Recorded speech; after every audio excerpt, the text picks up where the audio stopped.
Que el Señor les bendiga. Buenas noches. Vamos a continuar hablando acerca de Cristología. Y veníamos hablando algunos aspectos de Cristo.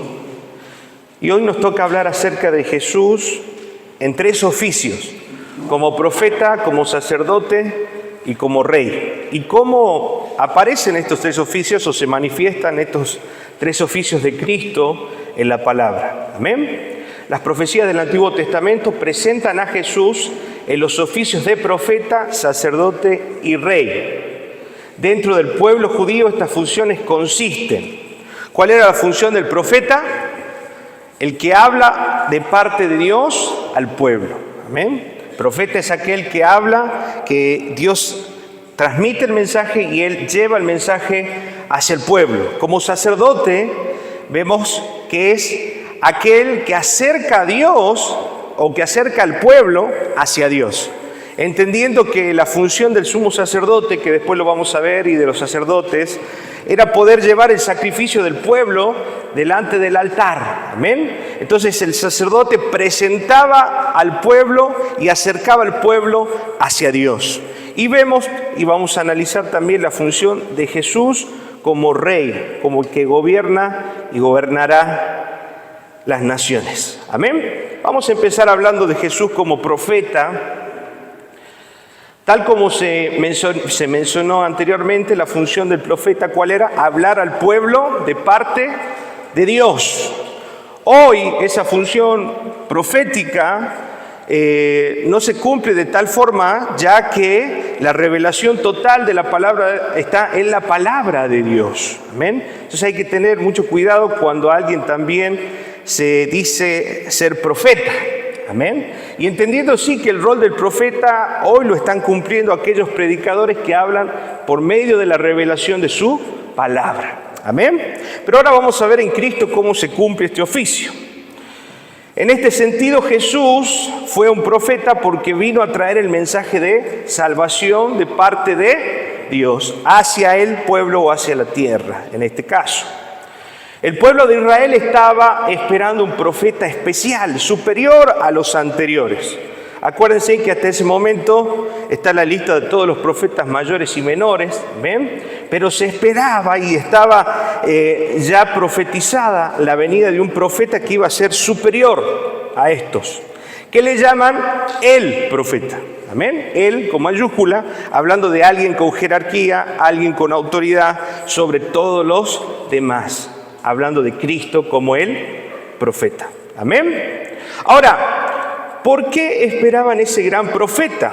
Porque había sido prometido, y vemos ahora sí en Deuteronomio, capítulo 18, versículo 18 al 19. Vamos a ver una profecía en la cual se está hablando acerca de este varón que iba a ser el Cristo, el que iba a aparecer y que iba a ser superior aún a Moisés, uno de los grandes profetas que hasta la actualidad Israel reconoce como tales. Profeta les levantaré de en medio de sus hermanos, como tú, y pondré mis palabras en su boca, y él les hablará todo lo que yo les mandare. Versículo 19. Mas a cualquiera que no oyere mis palabras que él hablare en mi nombre, yo le pediré cuentas. Amén. Hablando de que iba a ser impartida una autoridad especial, una autoridad de parte del Señor, que la iba a tener Cristo, ¿sí?, al aparecer también en la tierra, y iba a manifestar el mensaje más grande que la humanidad podría haber recibido, que es el Evangelio. Amén. Es entender que Cristo vino a morir por nosotros y entregar su vida en nuestro lugar. Amén. Ahora, comparemos eso con Juan capítulo 7, versículos 16 y 17, hablando del profeta. Jesús le respondió y le dijo: mi doctrina no es mía, sino de aquel que me envió. Entonces vemos acá cómo está afirmando una vez más Cristo que lo que Él habla no es lo que Él habla, sino se cumple lo que dice Deuteronomio: yo pondré mis palabras en su boca. Fue el mismo Padre que está inspirando al Hijo a hablar y a profetizar lo que Cristo estaba hablando en ese momento. ¿Se entiende? ¿Amén? Vemos también, sino que aquel que me envió. Juan 17, el que quiera hacer la voluntad de Dios, conocerá si la doctrina es de Dios o si yo hablo por mi propia cuenta. Pero vemos, al margen de este versículo, muchos otros versículos en el Nuevo Testamento donde Jesús afirma que Él habla y todo lo que hace y todo lo que enseña es porque lo ha visto a su Padre. Amén. Y lo ha aprendido de Él, ha sido dado por Él. Vamos a Juan capítulo 8, versículo 28. Les dijo pues Jesús: cuando hayáis levantado al Hijo del Hombre, entonces conoceréis que yo soy y que nada hago, y lo vuelve a decir ahí. ¿Por qué? Por mí mismo, sino que según me enseñó el Padre, así hablo. Amén. Entonces todo lo que recibía del Padre, por eso estamos viendo la función, ¿cuál era la función profética? Recibir, escuchar la voz de Dios y llevarla al pueblo. Amén. Entonces todo lo que Jesús recibía del Padre, Él era lo que eso hablaba, era la doctrina, la enseñanza que Cristo nos daba. De la misma manera nosotros, y quiero que vean algo, de paso voy a hablar de esto mañana, la dependencia de Dios en todo esto. Amén. Como Cristo, siendo aún Dios, amén, dependía del Padre, ¿no? Decirle al que tenés al lado, ¿quiénes somos nosotros para no depender del Señor? Amén, para no consultar, para no hablar, para no pedir guía, para no pedir dirección de parte del Señor. Necesitamos, así como Cristo, y es nuestro ejemplo, depender del Señor como Cristo dependió del Padre. Amén. Seguimos avanzando, vemos acá que el pueblo reconoció la misión profética de Jesús.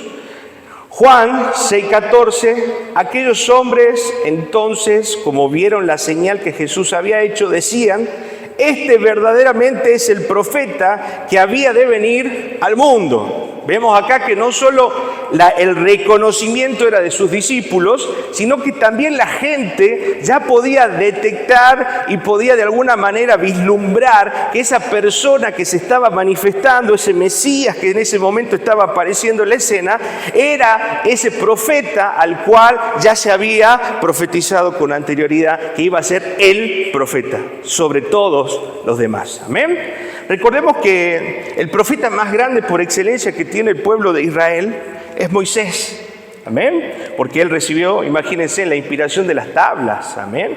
Recibió la ley del Señor. Entonces, si hay alguien, por eso Jesús, y después lo podemos ver en hebreo, cómo la palabra de Dios y el apóstol Pablo trata de poner a Jesús aún sobre Moisés.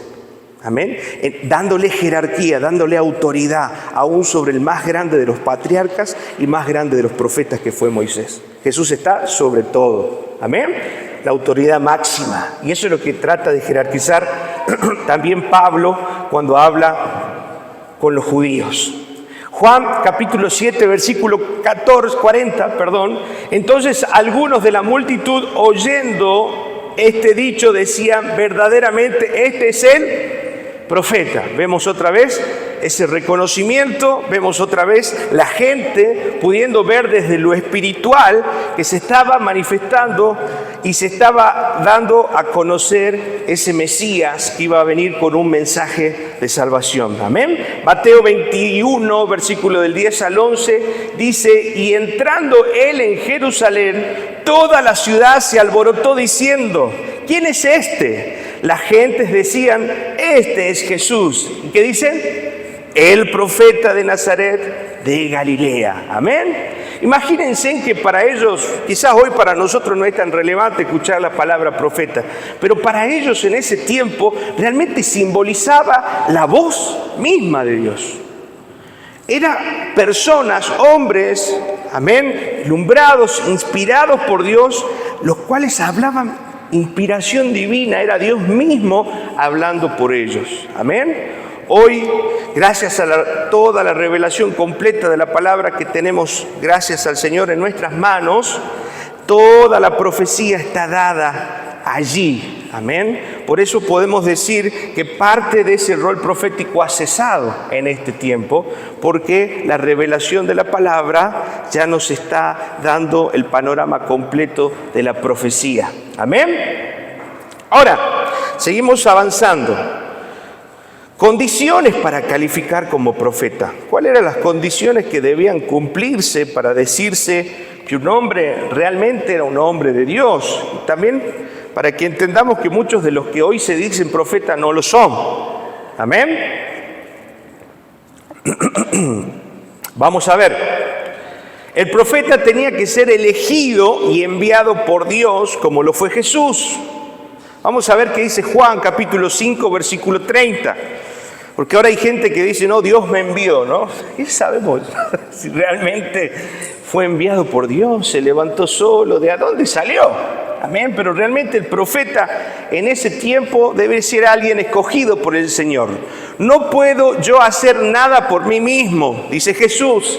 Según oigo, así juzgo. Y mi juicio es justo porque no busco mi voluntad, sino la voluntad de aquel que me envió. ¿Sí? La del Padre. Se puede sacar justo ahí el cartelito de lavas que nos está tapando. Amén. Ahí vemos entonces otra vez esta rectificación de entender que Jesús había sido escogido y enviado por el Padre.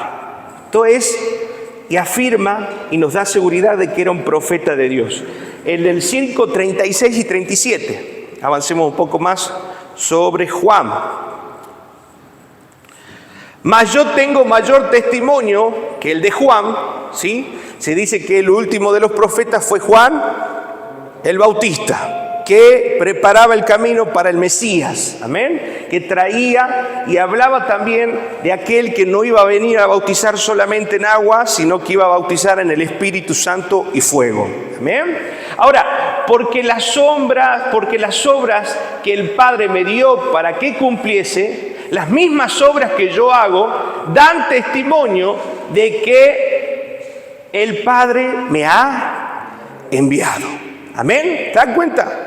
Todo está marcándonos y todo nos está indicando que este Jesús no era alguien que venía por su propia voluntad, sino que había sido enviado por el Padre y estaba siendo inspirado por el Padre. Estaba cumpliendo con esa condición. Amén. En el libro de Juan, Jesús menciona 38 veces que fue enviado por el Padre. ¿Se da cuenta? ¿Sí? Y eso es lo que nosotros también tenemos que entender, ¿no? Que cuando estamos bajo autoridad, amén, tenemos que reconocer la autoridad que está sobre nuestra vida. Tanto la autoridad espiritual como la autoridad no laboral, en todo lugar, como dice Romanos 13, toda autoridad es puesta por Dios. Y al que se opone a la autoridad, se opone a lo que Dios estableció como tal. Amén. Y en este caso, Jesús todo el tiempo de alguna manera está remarcando que Él no se manda solo, que Él está sujeto, que Él es obediente, que Él depende del Padre. Amén. ¿Habrá alguien acá que depende del Padre? ¿O se manejan solos? Son independientes, hacen lo que quieren, abren iglesias como quieren. Amén. Debemos ser manejados por el Padre. El Padre es el que tiene que hablar, afirmar y confirmar las obras que vamos a hacer. Amén. Ahora, el profeta tiene que venir a revelar la voluntad de Dios. Era esta la función primordial del profeta. ¿Cuál era la función primordial? Revelar la voluntad del Padre, de Dios. Amén. Fue la función principal de Jesús. Vamos a Juan capítulo 6, versículo 38. Porque he descendido del cielo, no para hacer, dice, de vuelta, mi voluntad, sino la voluntad de él que me envió. Versículo 40. Amén.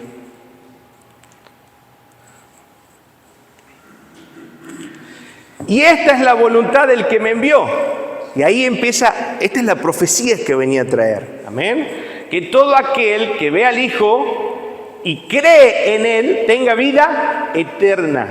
Y yo le resucitaré en el día postrero. Amén. Esa era la buena noticia, esa era la noticia del Evangelio y el mensaje del Evangelio que Cristo vino a traer como profeta a la tierra. El mensaje más hermoso y más relevante que el hombre puede escuchar es el Evangelio de Cristo. Amén. Por eso en nuestra iglesia y en los lugares donde vamos, lo más hermoso que podemos hablar y decir de parte del Señor es hablar del Evangelio de salvación de Cristo. Amén. Más allá de que muchas veces la iglesia se convierte en centros motivacionales, donde todos salen pum para arriba y la vida, como si la vida en la tierra, como dice la palabra, ¿no? En el mundo tendría esa aflicción, ¿no? Como si no hubiera aflicción, como que todo va a ser... Y mentira, vamos a tener aflicción, vamos a tener prueba, vamos a tener dolor, vamos a padecer distintas circunstancias. Lo hermoso de todo esto es que nuestra vida no se termina acá, vamos a una eternidad con Cristo. Amén. Y ese es el mensaje y esa es la esperanza del cristiano y del creyente. Saber que nuestra vida continúa en la eternidad. Amén. Ahora, el profeta tiene que ser infalible. ¿Qué quiere decir infalible? Que no falla en lo que dice. Amén. La palabra del profeta debería y tendría que cumplirse. Por eso vemos muchas veces y tantos hombres que se levantan como profeta y dicen cosas que después al final no se terminan cumpliendo para nada. Daría algunos nombres, pero no es el fin hoy. Amén. El fin es hablar de Cristo. Él se merece la gloria. Ahora, como afirma Jesús, vamos a ver en Deuteronomio capítulo 18, versículo del 20 al 22. El profeta que tuviere, y escuche esto, el profeta que tuviere la presunción de hablar la palabra en mi nombre, a quien yo no le haya mandado hablar, o que hablare en el nombre de Dios es, ¿sí? Necesito que me saque ese carro. Ah, bien. Creo que tenés que llevar el mouse hasta ahí. Amén. Ajenos, el tal profeta que dice, literalmente, eso sucedía con los falsos profetas, los hombres que se levantaban a decir, Dios dice, ¿no? No sé cuántos de ustedes, pero en un par de oportunidades me tocó estar en situaciones o en lugares donde alguien se levantaba y decía, Dios dice tal cosa. Y tenemos que tener temor. Amén, de Dios, de hablar de parte de Dios, de decir algo en nombre de Dios. Amén. Si hay algo seguro que podemos hablar y entender que está inspirado por Dios y es Dios quien habla, es la palabra de Dios. Ahí no vamos a cerrar, toda la palabra es inspiración de Dios. Amén. Entonces, si queremos realmente hablar de parte de Dios, tenemos que hablar lo que está escrito. Ahí está la profecía más segura, dice su palabra. Amén. Mateo 24:35.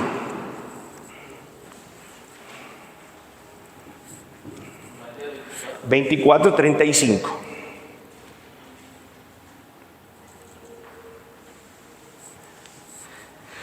El cielo y la tierra pasarán, esto dice Jesús. ¿Qué dice? Pero mis palabras no pasarán. Ahí vemos la infalibilidad de la palabra y la profecía de Dios. No falla. Amén. El tiempo va a pasar, las generaciones pasarán, podrá pasar muchísimos eventos históricos y tremendos a lo largo del tiempo, pero su palabra no pasará, su palabra se va a cumplir. Amén. La palabra de Dios es infalible, la profecía de Cristo se cumple. Amén. Decirle al que tenés al lado, lo que Dios promete lo cumple. Amén. Él no falla. Cristo vino enviado por Dios a revelar la voluntad de Dios y sus palabras fueron y permanecen infalibles. Cristo mismo afirmó que Él era profeta. Vamos a ver esa autorreferencia de Cristo también. Lucas capítulo 4, versículo 23. O sea que Él mismo autorreferenciando que venía de parte de Dios. Y Él les dijo, sin duda me dijereis este refrán, médico, cúrate a ti mismo. De tantas cosas que hemos oído que se han hecho en Capernaum, haz también aquí en tu tierra. ¿Sí? Hablando y reconociendo que él era profeta. Dijimos Lucas, capítulo 4, 24, el 13, 33. Perdón, el 24 de me falta. Y añadió, de cierto os digo que ningún profeta es acepto en su propia tierra. Amén. Entendiendo de que él iba a ser rechazado, él iba a ser no recibido, a los suyos vino y los suyos no le recibieron. Amén. No hay profeta en su propia tierra. Seguimos en Lucas capítulo 13, versículo 33. Sin embargo, es necesario que hoy y mañana y pasado mañana siga mi camino, porque no es posible que un profeta muera fuera de Jerusalén. ¿Sí? Haciendo otra vez referencia que él era un profeta de Dios. Cristo mismo, hablando y haciendo referencia de que él era profeta. Ahora vamos a pasar a Jesús como sacerdote. Volvamos a recordar. Juan 44, ¿verdad? Nos estaba faltando un versículo. Porque Jesús mismo dio testimonio de que el profeta no tiene honra en su propia tierra. O sea que estaba referenciándose a sí mismo de que él era un profeta de Dios. Vamos hasta ahí, ¿se entiende? ¿Cuál era el rol del profeta entonces? Trasladar el mensaje de Dios hacia el pueblo. Amén. Era la voz de Dios llevada al pueblo. Ahora vamos a introducirnos en lo que es Jesús como sacerdote. ¿Cuál era la función del sacerdote? ¿Se acuerdan? Llevar el pueblo hacia Dios o acercar al pueblo hacia Dios. Es curioso lo que dice el libro de Apocalipsis capítulo 1 versículo 6, donde él dice que nosotros somos reyes y sacerdotes. ¿Sí? Eso quiere decir que usted y yo, por eso en el Nuevo Testamento dice que él nos ha dado el ministerio de la reconciliación. Quiere decir que nosotros, gracias al Espíritu de Dios y la unción que está en nuestra vida, podemos acercar a la humanidad a Cristo a través del mensaje del Evangelio. Por eso somos sacerdotes. ¿Por qué? Porque llevamos al pueblo hacia Dios. Qué tremendo, ¿no? ¿Por medio de quién? De Cristo, del Evangelio, del mensaje de verdad. ¿Está entendiendo por qué somos sacerdotes? Amén. ¿Está cumpliendo su función de sacerdote? ¿Está evangelizando? ¿Está hablando de Cristo? Tiene que ser evidente en nosotros si realmente entendemos que somos reyes y sacerdotes. Amén. Después vamos a hablar un poquito de ese versículo. Seguimos hablando entonces de Jesús como sacerdote. La función del sacerdote era hablarle a Dios de parte del pueblo. Desde el Antiguo Testamento Dios había instituido la función sacerdotal con el objetivo que presentar al pueblo delante de Él. Amén. O sea que acercar al pueblo hacia Dios, a la presencia del Señor. En principio, la función fue dada a quien, a Aarón y a su hermano Moisés. Lo vemos en Número, capítulo 18, versículo 1, donde Dios empieza a delegar. Jehová dijo a Aarón, tú y tus hijos y la casa de tu padre contigo llevaréis el pecado del santuario, y tú y tus hijos contigo llevaréis el pecado de vuestro sacerdocio. Amén. ¿Cuál era la función? Por medio de la propiciación, por medio de la presentación del sacrificio, acercarnos o acercar al pueblo a Dios. Acuérdense por qué, porque la paga del pecado era muerte. Muerte significa separación. Entonces la única forma de acercar en ese momento el pueblo a Dios era a través de presentar un sacrificio, y esa sangre pagaba o era el precio por el cual el Señor perdonaba y una vez más volvía a tener comunión con el pueblo. Amén. Y que ese sacrificio que lo pagó en nosotros, Cristo Jesús, una vez y para siempre. Amén. Vemos entonces ahí cómo el Señor designó, ¿sí?, a Aarón como ese sacerdote que iba a llevar sacrificio, como sumo sacerdote. Y a los levitas, que era la tribu de Aarón, dependía de él. 18, versículo 2, Números, seguimos. Y tus hijos también, la tribu de Leví. ¿Se acuerdan que Dios, cuando entraron a la tierra prometida, dividió en 12 tribus. Amén. Y en esas 12 tribus había una sola tribu que iba a ser dedicada al servicio dentro del tabernáculo, porque todavía no había templo. ¿Sí? El tabernáculo era un templo trasladable, ¿sí? Que se había hecho con lonas, que tenía ciertas características. Después se estableció con el rey Salomón el primer templo construido para el Señor, amén, con todo su esplendor y toda su gloria. Pero vemos acá entonces cómo el Señor había elegido una tribu, la tribu de Leví, la tribu de tu padre. Haz que se acerquen a ti, se junten contigo y te servirán, y tú y tus hijos contigo serviráis delante del tabernáculo del testimonio. ¿Sí? Era una tribu específicamente dispuesta y consagrada para el servicio. Tanto así que cuando entran a la tierra prometida, en Canaán, reparten territorio para todos, pero no reparte territorio para la tribu de Leví, porque le dije, yo soy tu heredad, le dice el Señor. Amén, qué tremendo, ¿no? Su heredad no era natural, su heredad no era terrenal, su heredad no era nada humano ni natural, sino que era algo espiritual, era Él mismo, Dios, yo soy su heredad. Y esa es la misma promesa que nosotros tenemos como sacerdotes. ¿Quién es nuestra mejor parte? Cristo. Qué hermoso, ¿verdad? Él es nuestra heredad.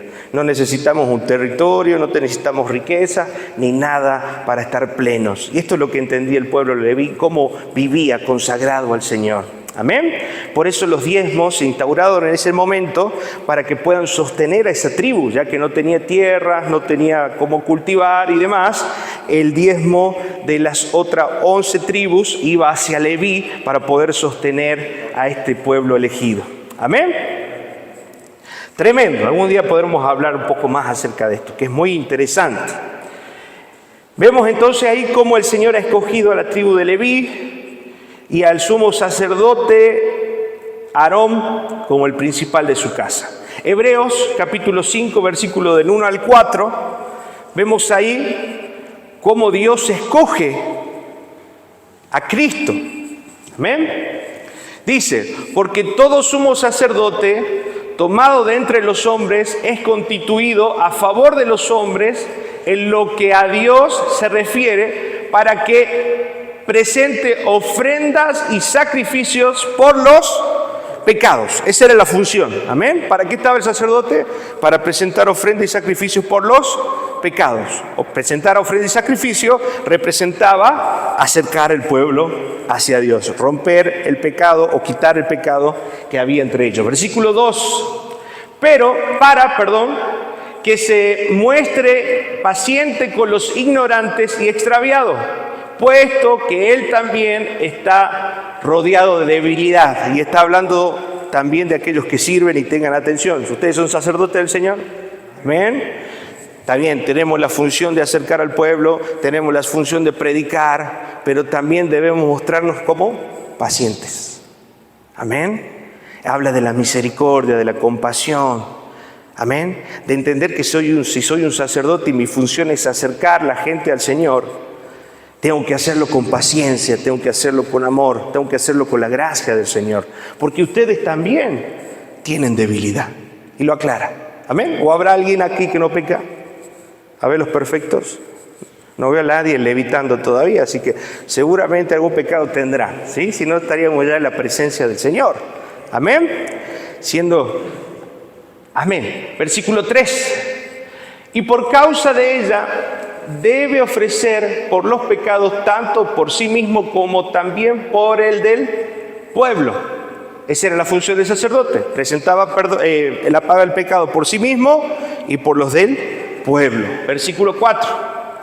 Y nadie toma para sí esta honra, sino el que es llamado por Dios, como lo fue, en este caso, Aarón. Amén. O sea que nadie puede cumplir esa función si no es establecido y puesto por Dios. En este caso, el Señor nos hizo ministros del nuevo pacto, nos hizo reyes y sacerdotes. O sea que nosotros también tenemos la posibilidad de acercar al pueblo a través del sacrificio de Cristo. Amén. Y llevarlos al conocimiento de la verdad. Él era el único que podía entrar al lugar santísimo, hablando del sumo sacerdote. Amén. Acuérdense que estaba toda la familia de Aarón, pero solamente el sumo sacerdote podía entrar al lugar santísimo. Recordemos que el tabernáculo estaba dividido, el atrio, el lugar santo y el lugar santísimo, ¿no? Como 3 etapas. Y en algún momento podemos hablar también de la representación que tienen y el significado que tienen estas 3 etapas o estructura del templo. Amén. Ahora, estos eran los únicos que podían ministrar en el lugar santísimo. Imaginen qué tanto era la preparación que ellos debían entrar a ese lugar santísimo sin pecado, porque podían morir en ese lugar. Amén. Y por eso hay que hacer un autoexamen y ver que todo lo que hacemos para el Señor es ministrar las cosas sagradas. Todo lo que hacemos, pues sos maestro de escuela bíblica, estás ministrando cosas sagradas. Estás poniendo la mesa, estás ministrando cosas sagradas. Estás limpiando la iglesia, estás administrando cosas sagradas. Porque todo lo que se refiere al Señor es santo y es sagrado. Amén. Y debemos tenerlo y tomarlo con el mismo peso y con la misma importancia y con el mismo respeto. Entender que todo lo que hacemos para el Señor debe estar bajo el temor de Dios. ¿Sí? ¿Lo hacemos así? ¿Tenemos respeto por las cosas sagradas? ¿Nos consagramos a Dios cada día para poder servirle? ¿O venimos a servir o hacemos como queremos y después queremos tocar las cosas sagradas? No funciona así. Amén. Debemos consagrar nuestro corazón, debemos consagrar nuestra vida, porque somos sacerdotes del Señor y estamos administrando cosas sagradas. Amén. Téngalo presente, porque es parte también de nuestra función. Seguimos avanzando, hablando de este Jesús, nuestro Señor, como sacerdote. De esta misma manera, Cristo, siendo absolutamente santo en su vida y enviado por Dios, podía entrar a la presencia de Dios Padre y ofrecer su vida en sacrificio por los pecados del hombre. ¿Solamente quién? Él. Nadie más tenía esta característica de santidad y pureza. Aquel que nunca pecó, aquel que fue inmaculado, no se encontró en él pecado ni falla. Amén. Solo Cristo podía pagar por nuestro pecado y permitirnos el acceso a la presencia de Dios. ¿Recuerda lo que sucedió cuando Cristo murió en la cruz? Dice que el velo, porque había un velo aproximadamente de 1 metro de espesor. Imagínense, era un velo bastante ancho entre el lugar santo y el lugar santísimo. Cuando Cristo está muriendo y está entregando su espíritu en las manos del Padre, dice que ese velo se rasgó desde arriba hacia abajo, simbolizando que en ese momento Dios estaba rompiendo la separación, que ya no solo la presencia de Dios era para algunos escogidos como los sacerdotes, sino que ahora la presencia de Dios a través de Cristo iba a ser accesible a todos nosotros. Qué tremendo, ¿verdad? Qué significancia, qué importancia entender esto. A través del sacrificio de Cristo tenemos entrada a la presencia de un Dios santo. Podemos tener comunión con un Dios justo. Amén. Gracias a Cristo Jesús. ¿Cuánto le dan gracias al Señor? De otra manera no podríamos relacionarnos con Él, porque Él es tan santo que en nuestra impureza terminaríamos fulminados delante de Dios. Pero ¿qué sucede? A través de la sangre de Cristo, ahora el Padre ve en nosotros la sangre del Cordero. O sea que ve en nosotros a Cristo. Por eso es que podemos tener comunión, porque Cristo vive en nosotros. Como dijo el apóstol Pablo, ya no vivo yo, sino Cristo. Porque Cristo vive en mí, ahora el Padre me ve como Cristo y yo puedo tener comunión con Él. ¡Wow! ¿Se dan cuenta? Es profundo entender. Si no hubiera sido por Cristo, nosotros no podríamos haber tenido nunca una comunión con el Padre. Gracias, Señor. Asimismo, antes de entrar al lugar santísimo, debía despojarse de sus ropas sacerdotales y quedarse solamente, hablando del sacerdote, con una bata de lino blanco, la cual representaba pureza. Al salir de dicho lugar, se colocaba de nuevo sus ropas. Amén. O sea que para entrar a ese lugar debía entrar no solo con una actitud y un corazón santo, sino también despojarse de toda su ropa y quedar vestido con esta bata de lino blanco que representaba pureza, que representaba santidad. Amén. Así es como debemos presentarnos en la presencia de Dios. También hay otro salmo que dice: ¿quién subirá al monte santo? El limpio de manos y el puro de corazón. Amén. Y era como un llamado a la reflexión para los sacerdotes y la familia levítica en ese momento, de decir: ¿realmente ustedes tienen el corazón santo y las manos limpias para subir a adorar a Dios? ¿O hay pecado? Arrepiéntanse. Y ese es también el llamado para nosotros en este tiempo. Amén. La presencia de Dios está con nosotros y no por eso es que nosotros vamos a tomar a la ligera el tener comunión con Dios. Debemos amar, respetar y valorar esa comunión a través de cuidar nuestra vida en santidad. Amén. Seguimos avanzando. Filipenses capítulo 2, versículo del 5 al 9, nos muestra cómo el Señor, siendo Dios, se humilla para ser un siervo y entregarse por nosotros en humildad. No haya pues en vosotros el mismo sentir que hubo en Cristo Jesús, el cual, siendo en forma de Dios, no estimó al ser igual a Dios como cosa a que aferrarse, versículo 7, sino que se despojó de sí mismo tomando forma de siervo, hecho semejante a los hombres, versículo 8, y estando en la condición de hombre, se humilló a sí mismo, haciéndose obediente hasta la muerte de cruz, hasta la muerte y muerte de cruz. ¿Por qué lo hizo? Por obediencia. Presta atención. Obediencia al Padre, sumisión. Por lo cual Dios también le exaltó hasta lo sumo y le dio un nombre que es sobre todo nombre. Amén. La obediencia va a traer bendición. La obediencia trae reconocimiento y honra de parte de Dios. Amén. Cristo se humilló por nosotros. Hebreos capítulo 9, versículo 11. Vemos acá cómo el Señor se despojó de sus ropas, ¿sí? Antes de entrar.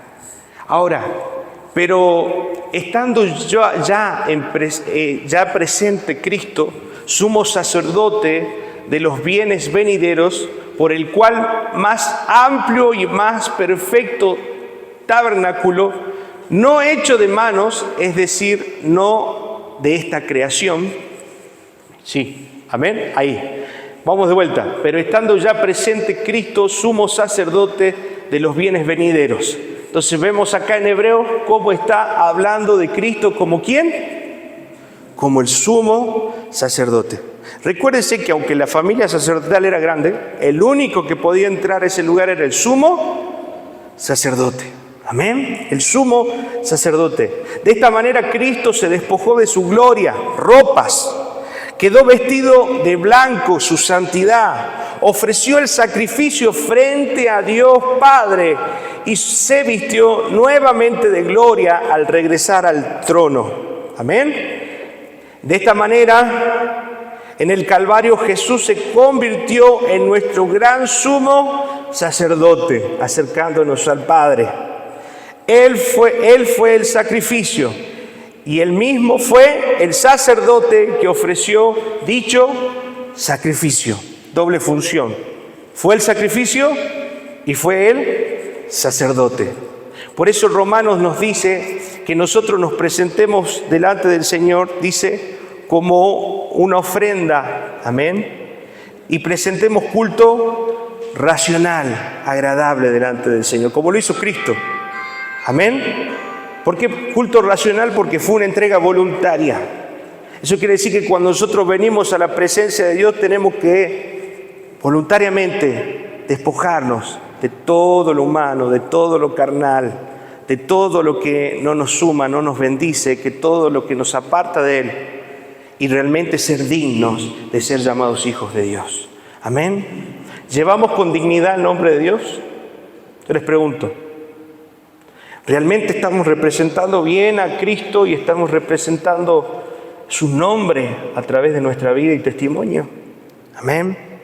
Mire todo lo que Él hizo por nosotros. Gracias, Señor. Amén. Seguimos avanzando. De esta manera, ¿sí? De esta manera en el Calvario Jesús se convirtió en nuestro gran sumo sacerdote. Romanos 8:34. Amén. ¿Quién es el que condenará? Cristo es el que murió. Más aún, el que también resucitó, el que además está a la diestra del Padre, el que también intercede por nosotros. Todo eso es el Señor. Amén. Él se entregó, Él murió, Él resucitó, ahora está sentado y ahora también cumple su función como intercesor entre nosotros y el Padre. Amén. Ya estamos terminando, vamos a hablar de Jesús como Rey. Segunda de Samuel capítulo 7, versículo del 12 al 13. Por ahí voy un poco rápido para poder aprovechar el tiempo, pero después le puedo facilitar esto para que lo lea tranquilo, lo estudie, lo analice, lo comprenda. Amén. Segunda de Samuel 7, 12 primero. Y cuando tus días sean cumplidos y duermas con tus padres, yo levantaré después de ti a uno de tu linaje, el cual procederá de tus entrañas y afirmaré su reino. Está hablando a David. Samuel a David. Y edificaré casa a mi nombre. Y edificará casa a mi nombre. Y yo afirmaré para siempre el trono de su reino. Amén. Por eso cuando se habla de Jesús, también se conoce a Jesús como el hijo de David, descendiente de ese linaje. Amén. Vemos en Isaías capítulo 9, versículo 7.